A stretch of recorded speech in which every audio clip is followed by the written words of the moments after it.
وَإِذَا مَسَّ الْإِنسَانُ ضُرٌّ دَعَا رَبَّهُ مُنِيبًا إِلَيْهِ، اور جب انسان کو کوئی تکلیف پہنچتی ہے تو وہ اپنے رب کو پکارتا ہے بڑے رجوع کے ساتھ، بڑی لمبے ہاتھ اٹھا کے اللہ کی طرف متوجہ ہوتا ہے۔ ثُمَّ إِذَا خَوَّلَهُ نِعْمَةً مِّنْهُ، جب ہم اسے اپنی طرف سے نعمت عطا کر دیتے ہیں، نَسِيَ مَن كَانَ يَدْعُو إِلَيْهِ مِن قَبْلُ، تو وہ ایسا بھول جاتا ہے جیسا کہ اس نے کبھی ہمیں پکارا ہی نہیں تھا۔ یہی ہوتا ہے، یعنی دنیا میں لوگ اللہ کو پکارتے ہیں، اللہ تعالیٰ مصیبت پریشانی حل کر دیتا ہے، اس کے بعد وہ یا تو اور ہستیوں کی طرف اس تکلیف کے دور کرنے کو منسوخ کرنا شروع کر دیتے ہیں، یا وہ کہتے ہیں جی میری تو پلاننگ ہی بڑی چنگی تھی، دیکھو نا میں اس ٹائم بڑا منو سمجھ آ گئی سی کیا ہونا ہے تو میں کر لیا سی، تو انہوں اللہ کا بندہ جنی مرضی سمجھ آ جائے۔ اللہ کے سامنے تو اتنے فیکٹرز ہیں کہ کسی بھی انسان کو کسی بھی وقت وہ آنے واحد میں ہیرو سے زیرو اور زیرو سے ہیرو کر دے، اس کے لیے کوئی مسئلہ ہے؟ یعنی انسان کی ساری پلاننگز دھری رہتی، جیسا کہ مولا علی رضی اللہ تعالیٰ عنہ علیہ السلام کا قول ہے کہ میں نے اپنے ارادوں کے ٹوٹنے سے اپنے رب کو پہچانا ہے، ان میں پورا ارادہ کر لیتا ہوں، سارے کے سارے سرکمسٹانسز فیوریبل ہوتے ہیں میرے لیے، ڈن، اچانک پتہ ہی نہیں چلتا کہ یہ کیا ہو گیا، ایسا ہو جاتا ہے میرے بھائیوں۔ اور یہی چیزیں بیسیکلی اللہ تعالیٰ اپنا آپ انسان کو دکھاتا ہے کہ کوئی شخص اللہ تعالیٰ سے کبھی بھی آزاد نہیں ہو سکتا، حتیٰ کہ آپ دیکھ لیں سورۃ الکہف میں آیا کہ اے نبی علیہ السلام کبھی ایسا نہ ہو کہ آپ یہ ایک بات کہیں کہ میں کل یہ کام کروں گا اور آپ انشاءاللہ نہ کہیں، ایسا کبھی نہیں ہونا چاہیے، انشاءاللہ کے ساتھ کہنا ہے۔ اگر وقت کے پیغمبر کو یہ بات کی جا رہی ہے، ہمارے محبوب صلی اللہ علیہ وآلہ وسلم کو، کہ آپ نے کبھی مستقبل کے بارے میں انشاءاللہ کے بغیر بات نہیں کرنی، کبھی نہیں کرنا ہے میں کام کروں گا، مگر یہ کہ انشاءاللہ ماشاءاللہ کے ساتھ، کیونکہ انسان تو صرف ان فیکٹرز کو دیکھ رہا ہوتا ہے نا جو آپ کے سامنے۔ ہم نے کئی بار چیزیں دیکھی ہیں، ہر فیکٹر کاؤنٹر کرتے ہیں، میرے جیسا تو وہمی بندہ کوئی شاید چھوڑتا ہی نہیں ہے، پھر بھی کچھ کوئی نہ کوئی پاک نکل آتی ہے بچوں، کیوں نکل آتی ہے؟ انسان کبھی آزاد نہیں ہوتا اللہ سے، اس کی تقدیر سے کبھی آزاد نہیں ہو سکتا۔ اسی لیے الحمدللہ عرصہ دراز سے ہم اپنی پوری ایفرٹ کر کے اس کے بعد اللہ پر ہی توقع رکھتے ہیں، اور میں یعنی جتنا اپنے دنیاوی معاملات میں یا دین کے کام میں ریسورسز کو مینیج کرنے میں وہمی ہوں نا، اس سے زیادہ میں الحمدللہ عرصہ دراز سے اللہ کے بارے میں وہمی ہوں کہ جب کچھ میں سب کچھ کر لیتا ہوں نا، اور مجھے سب سے زیادہ جس چیز کی ٹینشن ہوتی ہے نا وہ اللہ کی ہوتی ہے کہ اللہ تعالیٰ کو رکاوٹ نہ ڈال دے، اللہ کی طرف متوجہ رہتا ہوں ہر معاملے میں۔ اور اس کا میں نے پھر پازیٹیو رزلٹ دیکھا ہے کہ میرے بگڑے ہوئے کام جس میں نے کئی چیزیں اوور لک کی بھی ہوتی ہیں، وہ پھر اللہ نے سنبھالی ہوتی ہیں، وہ خود بخود ریزالو ہونی شروع ہو جاتی ہیں، پتہ ہی نہیں چلتا کہ کہاں سے اللہ تعالیٰ معاملات کو سیدھا کرتا ہے۔ وَمَن يَتَّقِ اللَّهَ يَجْعَل لَّهُ مَخْرَجًا وَيَرْزُقْهُ مِنْ حَيْثُ لَا يَحْتَسِبُ، یہ قرآن کی آیت ہے سورہ طلاق کی، جو کوئی اللہ پر تقوی اختیار کرے گا ہم اس کو وہاں سے رزق دیں گے کہ اسے گمان بھی نہیں ہوگا۔ ان اللہ بالغ امری، اللہ تعالیٰ اپنے کاموں کو پورا کر کے رہتا ہے، اللہ نے جو ارادہ کر لیا ہے نا جس کام کو بلوغت تک لے کے جانے کا وہ اس نے کر دیتا ہے، لیکن قد جعل اللہ لکل شیء قدرا، لیکن ہر چیز کے لیے اللہ نے ایک اندازہ مقرر کر رکھا ہے، یعنی جب وہ وقت آئے گا نا تبھی وہ معاملات ہوں گے، اس سے پہلے نہیں ہو سکتے، آپ جتنا مرضی ٹل لگا لیں، جس چیز کا جو وقت ہے وہ اسی وقت پہ ہونا۔ تو اللہ تعالیٰ فرماتا ہے کہ یہ جب ہم ان کو عطا کر دیتے ہیں پھر یہ فوراً اللہ کو بھول جاتے ہیں۔ وہ میں اگلے دن وہ قاسم علی شاہ صاحب کی ایک ویڈیو دیکھ رہا تھا، انہوں نے بڑی اچھی بات کی واسف علی واسف صاحب کے حوالے سے، وہ کہہ رہے تھے کہ وہ بتا رہے تھے کہ اللہ کی طرف آپ کی توجہ اور توکل کا لیول کیا ہونا چاہیے۔ ایک تو وہ توکل ہے جو ہمیں واعظین کی تقریروں میں نظر آتا ہے، ان کی کتابوں میں نظر آتا ہے، پریکٹیکلی وہ 1% اللہ پہ توکل نہیں کرنے والے ہوتے ہیں۔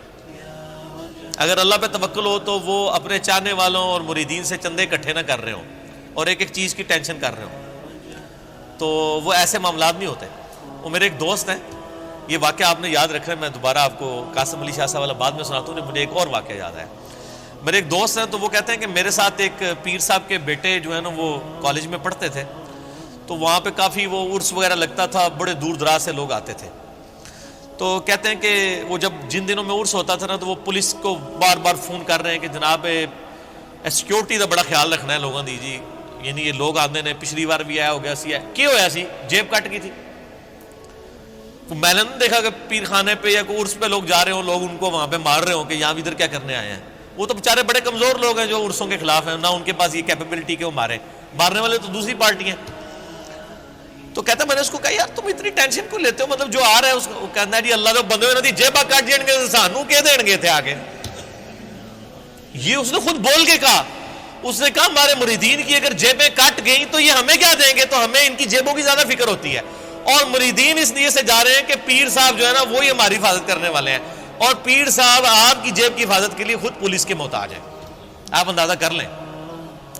اور وہ قاسم علی شاہ صاحب کہنے لگے کہ وہ واصف علی واصف صاحب ایک مجلس میں فرما رہے تھے کہ اللہ کے بندوں میں اور دنیا داروں میں کیا فرق ہوتا ہے. وہ کہتے ہیں اللہ کے بندے جو ہوتے ہیں نا ان کو کوئی اگر پتھر بھی مار دیتا ہے نا آ کے, تو ان کو پتھر مارنے پر بھی غصہ نہیں آتا. وہ اوپر دیکھ کہتے ہیں یا اللہ خیر ہے, وہ غلطی ہوگی. کیوں, یہ حقیقت بات ہے کہ فاعل حقیقی اللہ ہے. یہ ذہن میں رکھیے گا. آپ کو جو مخلوق کی طرف سے تکلیف بھی پہنچتی ہے نا اس کا فاعل حقیقی بھی اللہ ہے, کیونکہ جو ہزاروں تکلیف کے درمیان ہرڈل بنا ہوا ہے اسی نے اجازت دی ہے نا کہ چلو ایک چونڈی انہوں وڈ لے جائے, کیونکہ ہزاروں تکلیفیں تو اس نے آلریڈی بلاک کی ہوئی ہیں. ہمیں تو پتہ ہی نہیں کہ کہاں کہاں سے. آپ نے اگر یہ چیز دیکھنی ہے تو آپ حیران ہوں گے کہ چھوٹے بچوں کا بڑا ہو جانا یہ معجزے سے کم نہیں ہے. بچے جس طرح اندھوں کی طرح بھاگتے ہیں, ایک کن پٹی پہ صرف ایک جو ہے کارنر لگنے کی مار ہے نا بچے کی ڈیتھ, بڑا بندہ مر جاتا ہے.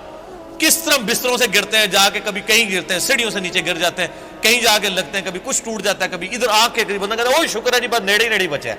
اللہ سے بنو اللہ نے بچایا ہوتا ہے, ہمیشہ ہی بچ جاتا ہے بندہ. کتنے بچوں کی آنکھیں نکل جاتی ہیں بچپن میں, ورنہ تو آدھے ادھر جو ہے وہ کانے ہی بیٹھے ہوئے ہوں.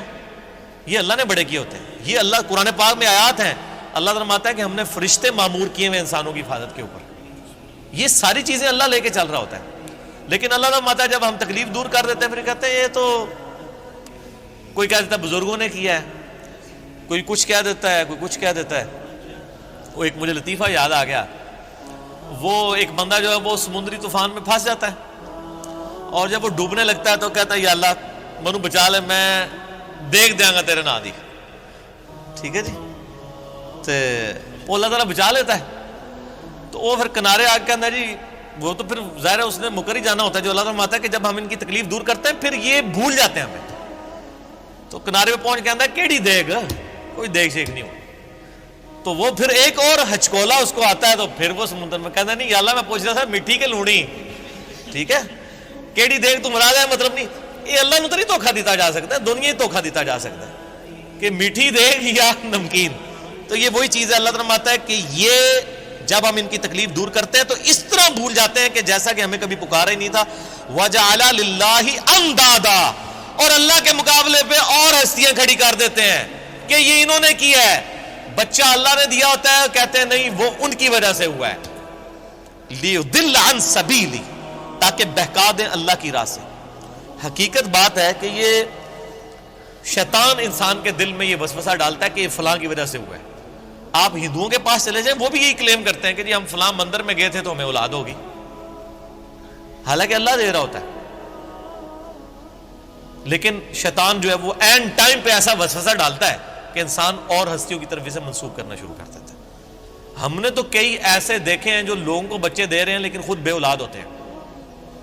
ان کو کہ آپ کیوں نہیں اولاد ہو رہی ہے. سورہ شورا کا آخری رکوع پڑھ لیں. اللہ فرماتا ہے اللہ جسے دیتا ہے بیٹے دیتا ہے, جسے چاہتا ہے بیٹیاں دیتا ہے, جسے چاہتا ہے دونوں دیتا ہے, اور جسے چاہتا ہے محروم رکھتا ہے.